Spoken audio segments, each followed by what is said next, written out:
Good morning বন্ধুরা, কেমন আছো তোমরা সবাই? আশা করছি ভালো আছো, সুস্থ আছো। আর আমিও ভালো আছি, আমার পরিবারের সবাই ভালো আছে। বড়োদেরকে আমার প্রণাম জানিয়ে, ছোটোদেরকে আমার ভালোবাসা জানিয়ে আমার ব্লগটা আমি এখন থেকেই শুরু করছি। তো চলো, এখন দেখতেই পাচ্ছ ম্যাগি বানাচ্ছি। আর এই যে এখন ম্যাগি বানানো কমপ্লিট। তো মা, আমি, পাপান তিনজনে মিলে খাবো। তো চলো দেখতে থাকো। তো এই যে এখন আমরা আছি আমার একটা দিদির বাড়িতে। তোমরা চেনো, যারা আমার প্রথম ব্লগ দেখেছো তাকে চেনো। এই দেখো, যে ফটোশ্যুট হবে আমার ফোন থেকে, আর তারপর হচ্ছে ফটো বানানো হবে। তো চলো দেখতে থাকো ব্লগটা, আশা করছি ভালো লাগবে। গুড ইভিনিং বন্ধুরা। আর এখন দেখো সন্ধে হতে না হতেই আমরা চলে এসেছি যেখানে আমি জল ঢালতে এসেছিলাম আমাদের গ্রামের মধ্যে। তো সেখানেই হচ্ছে ঝাঁপ বলে অনুষ্ঠানটা হয়, ওই শিব ঠাকুর পুজোর উপলক্ষে। তো আমরা প্রত্যেক বছর নেই, এবছরও হচ্ছে। আর আমরা প্রত্যেক বছর যেরকম আসি এবারেও এসেছি। বছরের শেষে এই পুজোটা হয় আর এই ঝাঁপটাই হয়। তো এই ঝাঁপটা দেখার জন্য মানে আমাদের পাড়ার সবাই আসে, গ্রামের সবাই আসে, এসে দেখে। খুবই একটা ভালো অনুষ্ঠান, তো দেখতে থাকো তোমরা। আর এখানে বাচ্চা নুট দেওয়া হয়, আরও প্রসাদ বিতরণ করা হয়। আর ওই যে বাঁশ দেখতে পাচ্ছিলে, ওই বাঁশের ওপর থেকে ওরা ঝাঁপ দেবে। যারা সন্ন্যাসী ছোট থেকে বড় যারা আছে তারা সবাই ঝাঁপ দেবে। ছোটদের জন্য হচ্ছে ত্রিশূলটা আর কি দেবে না, তাছাড়া এমনি সব বড়দের জন্য ত্রিশূলের উপরে, মানে ত্রিশূল বলতে যেটা হচ্ছে কলা গাছের উপরে যেটা আছে না, লাগিয়ে দেয়, ওর উপরে ঝাঁপ দিতে হয়। এটা তলোয়ার টাইপের আছে, ওখানটা অস্ত্র, ধারালো অস্ত্র। তো সেইখানে হচ্ছে লাগিয়ে, মানে ওটা হচ্ছে লাগিয়ে দেয়, আর আলতা না সিঁদুর মাখিয়ে দেয়, আর ওর ওপরে ঝাঁপ দিতে হয়। তো চলো তোমরা দেখতে থাকো, দেখলে বুঝতে পারবে। চলো তোমরা দেখতে থাকো তাহলে।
বাড়ি আসলাম, আর এসে ওখান থেকেই হচ্ছে ডিনারটা সেরে এসেছি। ওখানে খিচুড়ি দিয়েছিল, তো খাওয়া দাওয়া করে এসেছি। এসে আর এই যে শুয়ে পড়েছি সবাই।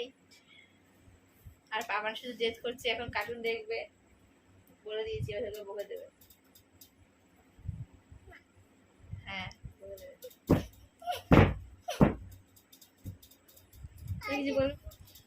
সবাই এবার ঘুমানোর ব্যবস্থা করছি, সবাই শুয়ে পড়েছি।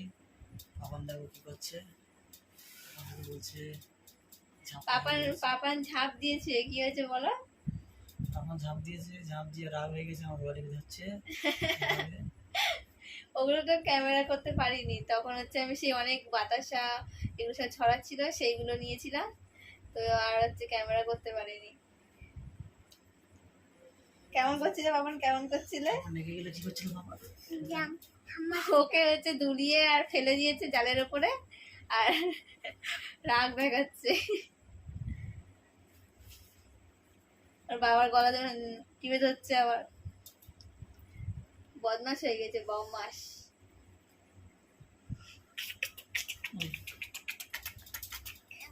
তো চলো এখানে আমার ব্লগটা শেষ করছি। তোমার যদি আমার ব্লগটা ভালো লেগে থাকে তাহলে অবশ্যই কি করতে হবে জানাই, লাইক কমেন্ট শেয়ার করে দিও, আর পাশে থাকা নোটিফিকেশন বেলটা অল করে রেখো, সাবস্ক্রাইবটা করো। দেখা হচ্ছে আবার।